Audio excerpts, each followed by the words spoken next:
Welcome to the Man Cave Podcast with Dan Kasper.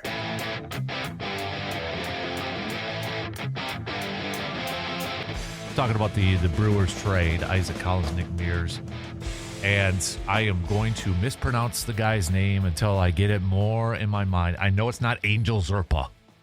It's Serpa, I think you pronounce it. So apologies if I still screwed it up. But I know I texted you about it and I gave you Hudson's reaction and commentary to it too. But I guess your first thought, what went through your mind when you first heard about that trade and moving on from? I think the big name in this one, probably for a lot of fans that are upset, is Isaac Collins, right? They're upset that the Brewers moved on from him.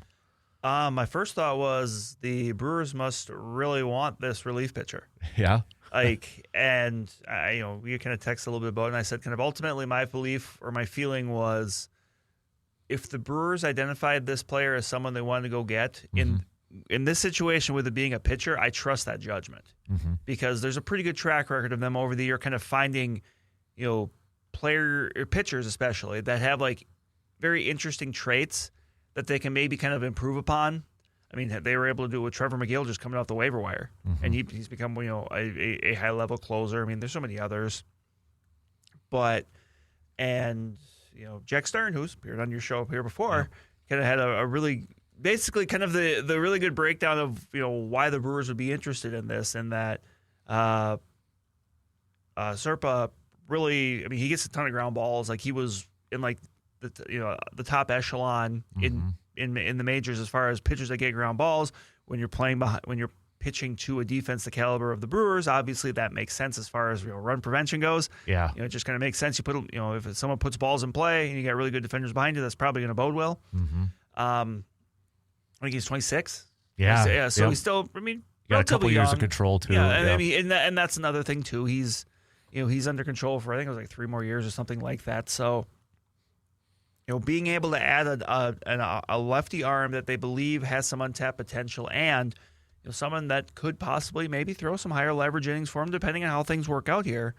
The Brewers kind of suddenly have are a bit flush with lefty relievers. Yeah. When you look at him, D.L. Hall, Aaron Ashby, I mean, one of those guys, maybe they give him another shot to start. That's certainly possible. Rob Zastryzny he's pitched pretty well. He's kind of he's in a bit of a different spot because he doesn't really have any options left. So he's probably looking up at some of those other guys as far as the pecking order goes, but he's someone that could certainly still be in that mix. But you're right. I mean, Nick Mears was someone that was out of options. It was a guy that, he pitched in the Cubs series, but then he wasn't on the roster for the Dodgers series. And he was the guy that, had some moments, but at the same time, he just didn't really slide in super high in that pecking order for them. But yeah, you mentioned Isaac Collins. I mean, he's someone that, if we go back a year, no one's ever going to expect that Isaac Collins was the guy that finished the third in the fourth in the NL rookie voting. Like Caleb was third. Yeah, that's what it was. I remember one of the many rookies for them was third. I forgot which one it was, but somebody that really he carved his own niche with the team, made the team out of spring training, which I think was probably a little bit of a surprise, and kind of worked a little bit of a slow start, but kind of worked his way into the lineup, and was. A productive hitter, especially at, maybe earlier on in the year at times when the Brewers didn't really have that. Right. But, a guy that was extremely patient, could take his walks. There's a little bit of power in there, but, for a guy that, a couple years ago was a Rule 5 pick in the minors, to me, it kind of struck as maybe this, the team thinking they were selling high on on Isaac Collins. Yeah. And like, okay, this is, it's like finding a $10 bill in your pocket. It's like, okay, well, we got this, and we weren't expecting this, so what are we going to do with this? Right. And you have, I mean, there's plenty of outfield options, and that's not to say the Brewers couldn't still bring in someone. Like, I don't know if ultimately Akil Baddoo is someone that plays a big role for the team in 2026. It's just that, there hasn't been many moves right now, so it's something where people have been talking about. But, that's just kind of how I look at it. Is, in their opinion, whether that's right or wrong, obviously we'll see. But maybe trying to sell high a little bit on Isaac Collins. Nick Mears is a guy that he goes to Kansas City and he'll be a factor in their bullpen somewhere. Remember, that's a team that's dealt some guys. So that's kind of how I look at it. As far as I think there was a comment from Matt Arnold that maybe it's possible he might be looked at as a starter. We'll see. Maybe, but I don't know. I think he's just a guy that adds unique traits to the bullpen. Now it's just kind of that pitching infrastructure kind of gets their hands on him a little bit to kind of work with him and see if they can kind of turn him into the next one that becomes something. Right.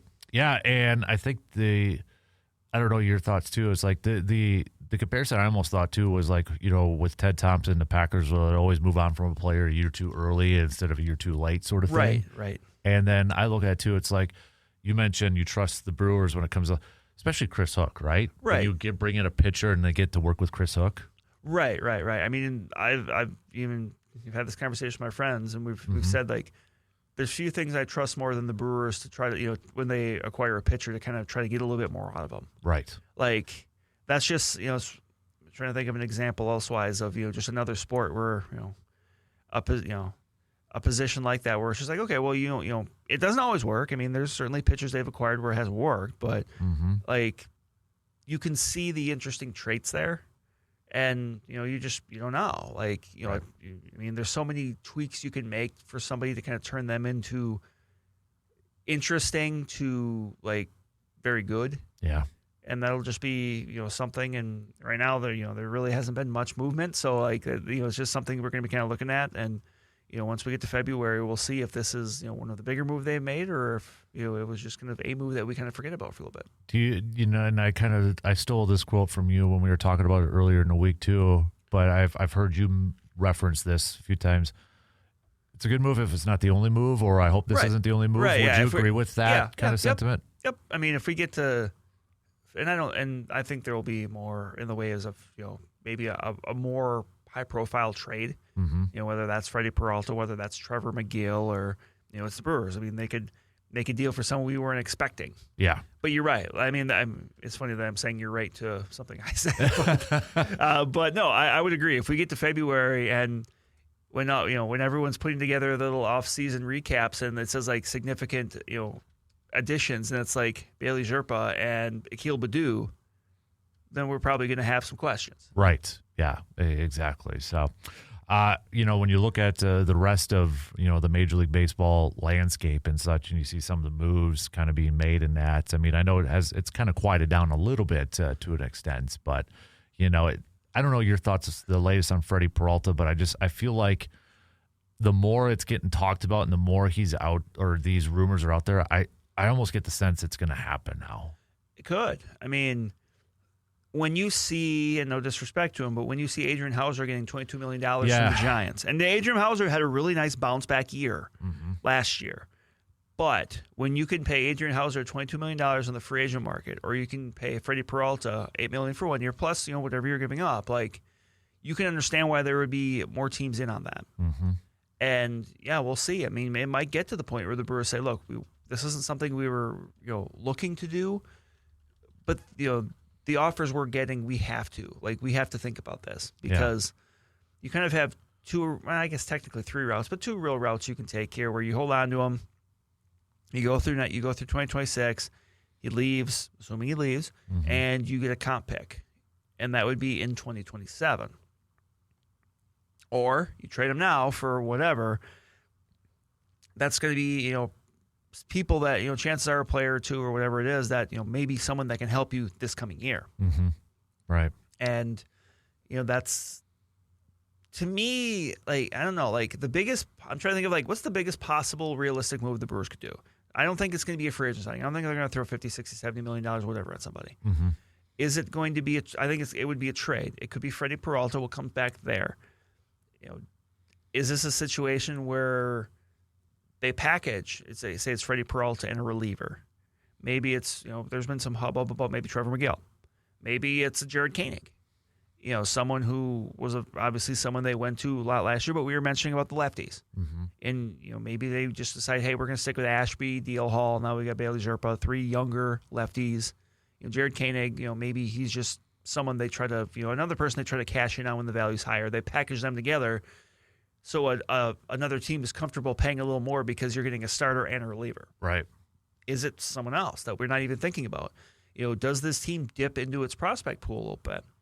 I wouldn't be totally stunned. I mean, if they made a deal that was centered around like a Cooper Pratt, simply because you have other middle infield prospects. You have Jesus Made. Yeah. You have, they spent the high draft pick on a shortstop last year. Like, they have a fair amount of middle infield talent at a high level, but like at some point it gets redundant. Like, you don't want to have 10 of those guys because there's only a couple spots. Right.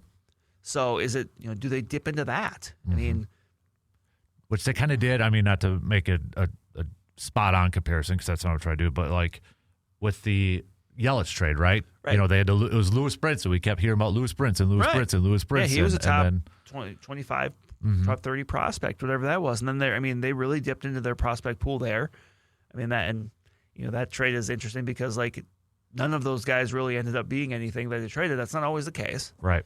But, something like that. I don't know if it would be at that level for a guy like Yelich, but, I just feel like if the Brewers are going to make a big move, they're going to go for someone that's a little more cost-controlled. And generally, what's it going to take to get someone like that? It's going to probably take some prospects. Yep.